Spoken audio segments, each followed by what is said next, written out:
मैंने इंस्टाग्राम पे अपने Q&A नंबर 2 के लिए कुछ सवाल मांगे थे अपनी स्टोरी पे, तो फॉर्चुनेटली बहुत से लोगों ने नहीं, कुछ लोगों ने रिस्पॉन्ड किया था उस पर, और उन्होंने कुछ सवाल पूछे थे जो रिलेटेड थे गिटार से, म्यूजिक थ्योरी से और म्यूजिक से इन जनरल। तो उन्हीं का आज मैं जवाब दूंगा। ये है मेरा Q&A सेशन नंबर 2, और अगर आपने सब्सक्राइब नहीं करा है तो प्लीज सब्सक्राइब बटन पे क्लिक करिए और बेल आइकॉन दबाना मत भूलिएगा। पहला सवाल आया है डेमन फॉर यू से, और इन्होंने पूछा है please describe the importance of chords arrangement and what are the ways to practise it properly. तो इनसे मैंने पूछा था सवाल का मतलब क्या है एग्जैक्टली। तो इनका सवाल जो है वो है कि अगर हम मोटा मोटा बताया जाए तो कि अगर हम डिमिनिश्ड ट्रायड्स हैं या ऑगमेंटेड ट्रायड्स हैं या फिर कॉर्ड एक्सटेंशंस हैं या फिर कॉम्प्लिकेटेड कॉर्ड्स हैं जैसे डोमिनेंट शार्प 9 और ऑल्टर्ड कॉर्ड्स, तो इनको हम किस तरीके से यूज़ करें कि ये म्यूजिकल साउंड करें।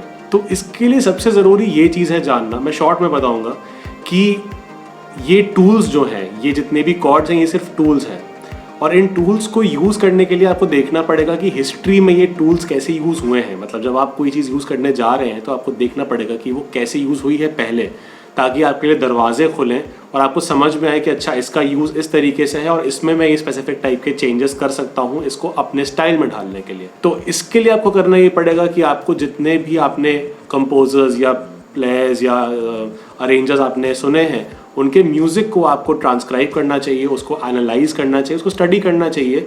और क्योंकि उन्होंने इस टाइप के टूल्स को यूज़ किया होगा तो आपको सॉल्यूशंस मिलेंगे कि ऑगमेंटेड कॉर्ड को कहाँ पे यूज़ कर सकते हैं दो ट्रायड्स के बीच में ट्रांजिशन करने में। Same goes with diminished chords. साथ ही साथ कि अगर एक्सटेंशंस है कॉर्ड्स में तो वो कहाँ पे है, मेलोडी जो है वो किस तरीके से इंटरैक्ट कर रही है कॉर्ड के साथ। ये सारी चीज़ों का आंसर आपको स्टडी करने में मिल जाएगा।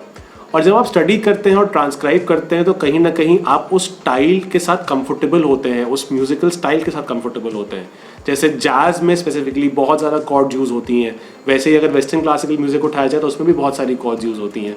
तो अगर आप ये सारे फॉर्म्स ऑफ म्यूजिक सुनेंगे और उनको ट्रांसक्राइब करेंगे तो ऑब्वियसली आपके दिमाग में वो सेंस, वो एस्थेटिक बैठेगा, ताकि आप भी इन टूल्स को इफेक्टिवली एक म्यूजिकल तरीके से यूज़ कर पाएंगे। अगला सवाल पूछा है आयुष श्योर ने, और इन्होंने बोला है कि how to approach music theory as a beginner and can you suggest books for it.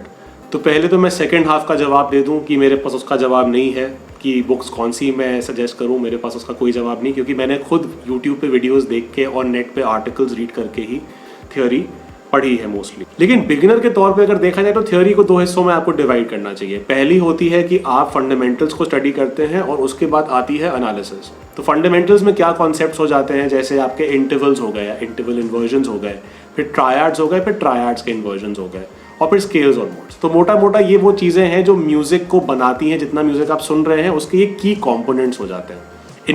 इनको जब आप समझ लेते हैं, इंटरनलाइज कर लेते हैं अच्छे से, तो नेक्स्ट स्टेप आता है एनालाइज करने का, स्टडी करने का।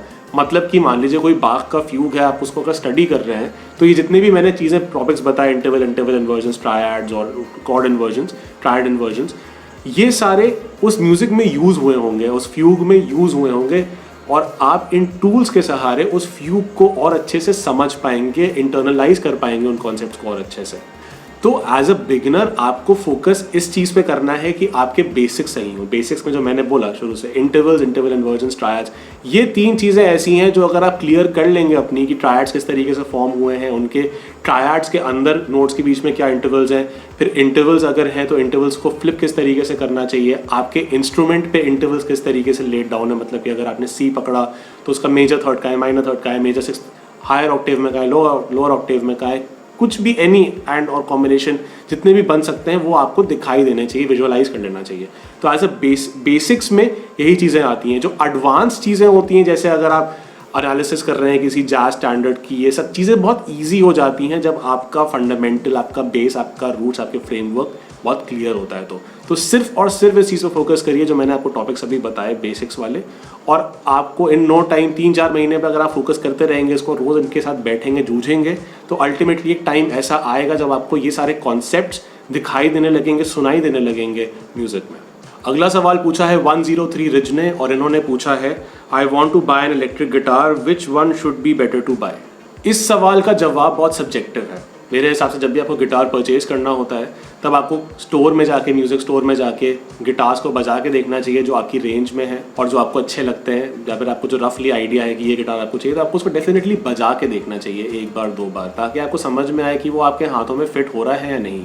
अक्सर होता है कि हम लोग जब ऑनलाइन परचेज करते हैं तो हम लोग गिटार के स्पेसिफिकेशंस देख लेते हैं और हमें लगता है कि हाँ हाँ हाँ ये ठीक है, ये मुझे अच्छा लगा था किसी और गिटार में, तो ये स्पेसिफिकेशन अगर मुझे मिल रहा है तो इस गिटार में भी सही होगा। लेकिन आपको ये चीज़ समझनी चाहिए कि अगर एक कंपनी एक मॉडल बनाती है, उसके 2 पीसेज में ही बहुत फ़र्क होता है प्लेइंग में, मेरे हिसाब से जितना मैंने एक्सपीरियंस किया है। तो बहुत नेसेसरी है कि जो भी आप गिटार परचेज कर रहे हैं उसके साथ आपको एक बार उसको बजा के देखना आपको ज़रूरी होगा ही होगा। अदरवाइज़ क्या होगा कि आपने खूब सारा पैसा खर्च किया, आपने गिटार परचेज़ किया, आपको ऑन पेपर वो गिटार बहुत अच्छा लग रहा था, लेकिन जब वो आपके पास आया तो वो वैसा नहीं फील कर रहा जैसा आपने सोचा था वो फील करेगा, तो आपके सारे पैसे बर्बाद हो जाएंगे।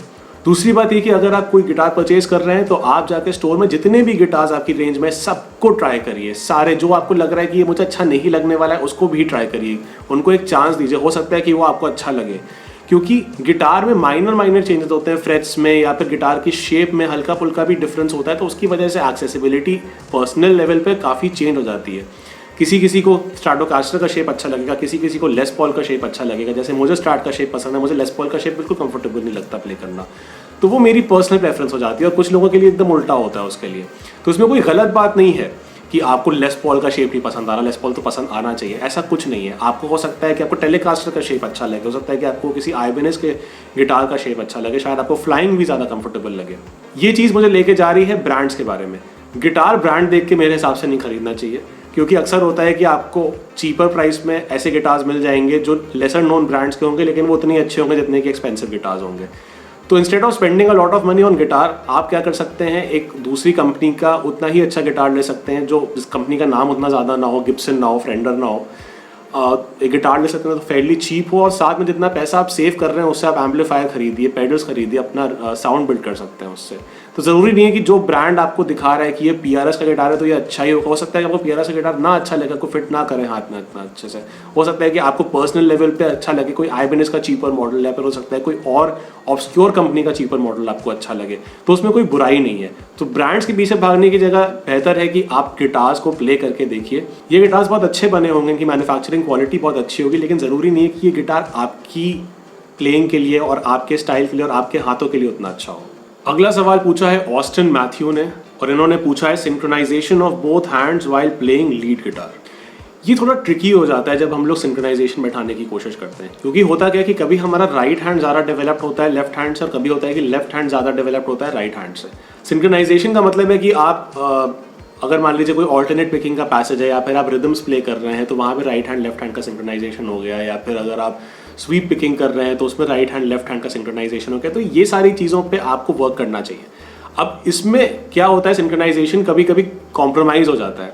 वो क्यों होता है, क्योंकि हो सकता है कि आपको अगर मान लीजिए कोई लिक बजानी है जो 110 BPM पे है, लेकिन आपको लग रहा है कि आप 80 BPM पे फेयरली एवरेज टाइप का बजा ले रहे हैं, बहुत सिंक्रोनाइजेशन के साथ नहीं बट ठीक ठाक, तो आप 80 BPM से प्रैक्टिस करना शुरू करते हैं।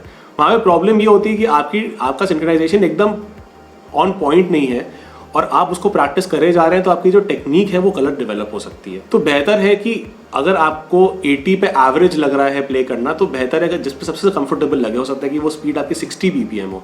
मेट्रोनोम को रिड्यूस, अज्यूम कर रहा हूँ कि आप मेट्रोनोम पे प्रैक्टिस करते हैं अभी, ये बहुत ज़रूरी है कि आप 60 BPM पे उसको ले आइए और फिर देखिए कि आपका स्लोअर स्पीड पे सिंक्रोनाइजेशन बैठ रहा है परफेक्टली या नहीं, और उस पॉइंट से शुरू करना शुरू करिए, उस पॉइंट से प्रैक्टिस करना शुरू करिए, ताकि आपकी टेक्निक गलत ना डेवलप हो।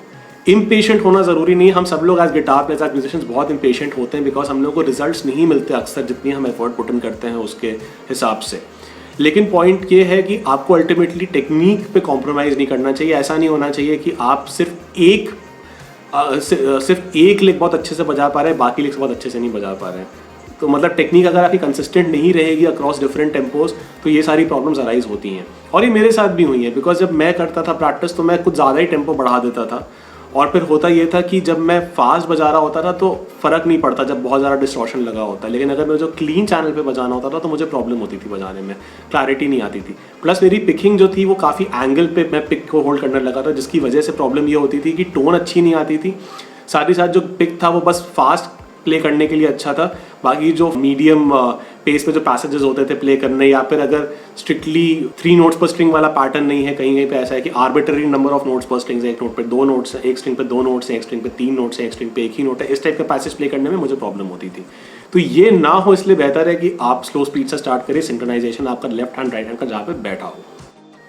अगला सवाल पूछा है P1_ अपराग ने, और इन्होंने पूछा है व्हाट राग और thaat does the Locrian mode translate into? Example Dorian is Bhimpalasi. मैंने लॉक्रियन पे रिसर्च करी तो मुझे कोई ऐसा राग या थाट नहीं मिला जो मैं ढूंढ पाऊँ, और मैं इंडियन क्लासिकल म्यूजिक पे एक्सपर्ट नहीं हूँ, तो अगर कोई है जो बता सकते हैं इसके बारे में तो प्लीज़ डेफिनेटली कमेंट करके बताइए।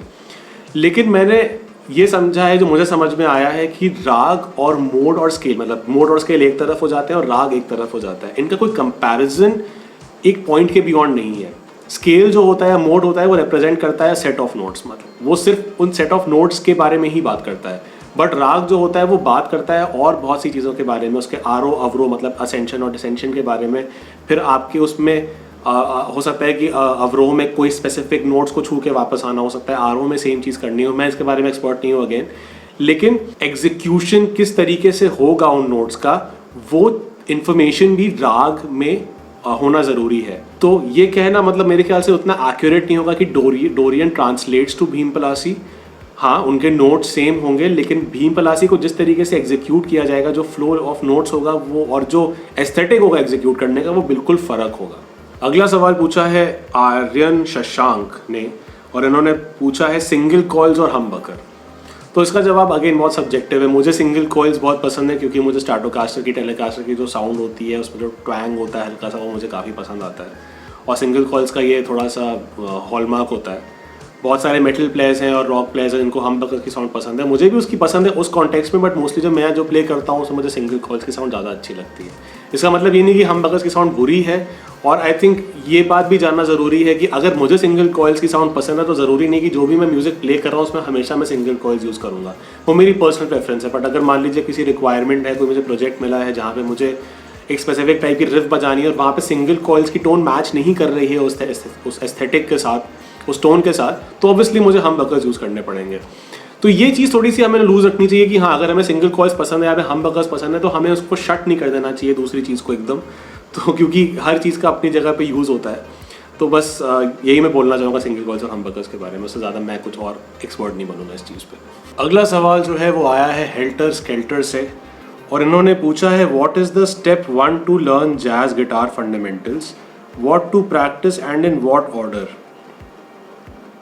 इसका जवाब बहुत लंबा हो सकता है, लेकिन पहली बात जो मैं इंपॉर्टेंट करना चाहूँगा वो ये है कि आपको फेमिलियराइज करना चाहिए जैज़ के साथ। मतलब कि कुछ स्टैंडर्ड्स आप उठाइए, कुछ ऐसे गाने उठाइए जो पॉपुलर हैं जैज़ में, उनको आप 100 बार, 150 बार, 200 बार, 1000 बार सुनिए, ताकि आपको उसकी जो एस्थेटिक है, उसकी जो सेंसिबिलिटी है, और जो नोट चॉइसेस होती हैं कंपोजर्स की और इम्प्रोवाइजर्स की, उसके साथ आप फेमिलियराइज हो सकें।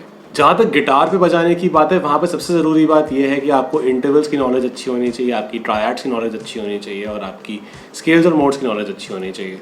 मतलब कि आपको नेक पे पता होना चाहिए, अगर आप कोई भी नोट पकड़े हैं तो उसका 3 कहाँ है, 5 कहाँ है, 6 कहाँ है, 7 कहाँ है, कलर टोन्स कहाँ है, जो कॉर्ड टोन्स है, ये सब आपको इस तरीके से पता होना चाहिए। तो इसके लिए बेस्ट रहता है कि आप अगर एक घंटे के लिए गिटार के साथ बैठ रहे हैं तो कोई भी नोट पकड़िए, उसका 3rd ढूंढिए, 4th ढूंढिए, 5th ढूंढिए अक्रॉस द नेक। मतलब अगर रूट यहाँ C पकड़ा है तो फिर B, तो मेजर 7th हायर ऑक्टेव में कहाँ होगा, लोअर ऑक्टेव में कहाँ होगा, दूसरी पोजीशन में कहाँ होगा, तीसरी पोजीशन में कहाँ होगा। तो जितने इंटरवल्स आपको आते होंगे, जितने ट्रायड्स जहाँ जहाँ पर भी नेक पे आते होंगे, उतना आपकी प्रॉब्लम सॉल्विंग की जो एबिलिटी है वो बेहतर हो जाएगी। जैज़ क्योंकि इम्प्रोवाइजेशनल स्टाइल है तो इसलिए बेहतर है कि आपका विजुअलाइजेशन और आपके ईयर्स बहुत अच्छे ट्रेंड हो।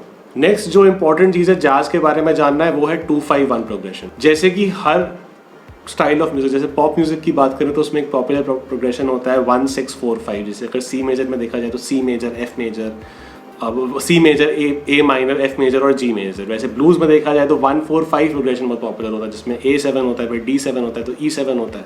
वैसे ही जैज़ में 2-5-1 पॉपुलर है। 2-5-1 का मतलब अगर हम C मेजर की में है तो D minor 7 going to G7 going to C major 7। तो 90% ऑफ जैज़ स्टैंडर्ड्स में आपको 2-5-1 प्रोग्रेशन अक्सर देखने को मिलेगा, प्योर फॉर्म में नहीं तो एक ऐसे फॉर्म में जहाँ पे कॉर्ड्स को रिप्लेस करा हो गया होगा, सब्सटीट्यूट करा गया होगा, या फिर कोई और उनकी जगह कॉर्ड यूज़ करी गई होगी, लेकिन 251 के फ्रेमवर्क पे ज़्यादातर जैज स्टैंडर्ड्स वर्क करते हैं। तो 251 आपको वर्क करना चाहिए नेक पे। अगर आप कोई भी कॉर्ड पकड़ें, जैसे अगर आप सी मेजर पकड़ें तो उसका 2 कहाँ है, उसका 5 कहाँ है, उसका 1 कहाँ है, उस पर वर्क करना चाहिए। अगर आप ई फ्लैट मेजर पकड़े हैं तो ई फ्लैट का 2 कहाँ होगा, 5 कहाँ होगा, 1 कहाँ होगा। इस तरीके से आपको हर कॉर्ड का 251 अगर पता होगा तो आपके लिए नेविगेट करना ईजी होगा फ्रेटबोर्ड पे।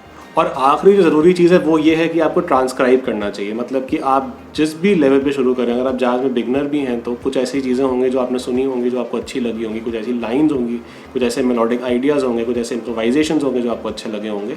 उनको ट्रांसक्राइब करिए, मतलब कि आप उनको सुनिए, उनको अपने इंस्ट्रूमेंट पर निकालिए, ताकि आपको समझ में आए कि जो इम्प्रोवाइजर्स होते हैं, जो कंपोजर्स होते हैं, अरेंजर्स होते हैं, वो कौन सी अप्रोचेस लेते हैं ओवर सर्टन कॉर्ड्स। क्योंकि जैज एक इम्प्रोवाइजेशनल फॉर्म है ज़्यादा, तो इसलिए आपको अपने कानों को बहुत स्ट्रॉन्ग करना है और अपने विजुअलाइजेशन को बहुत स्ट्रॉन्ग करना है। तो विजुअलाइजेशन को स्ट्रॉन्ग करने के लिए जितना आप इंटरवल्स को स्टडी करेंगे अपने नेक पे, जितना आप ट्रायड्स को स्टडी करेंगे अपने नेक पे, उतना आपका विजुअलाइजेशन स्ट्रॉन्ग होगा।